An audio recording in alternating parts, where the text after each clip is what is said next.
Hello guys, in today's video I will be showing you how to fix Microsoft Teams hand game problem. So the answer is easy, just go to the settings and then scroll down to the apps section and then go to the search and search Microsoft Teams and then go to the storage, and here you will find this clear cache option. Click on it. Now you can go check it if it worked, and if it didn't you can try to restart your phone or turn the Wi-Fi off and on, or the Bluetooth or the airplane mode. Also, you can try to clear data, but be careful. If you clear data, all this application's data will be deleted. This includes all files, the settings, the accounts, the databases, etc.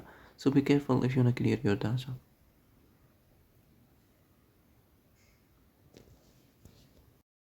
And that's it for today's video. I hope this is the answer you've been looking for.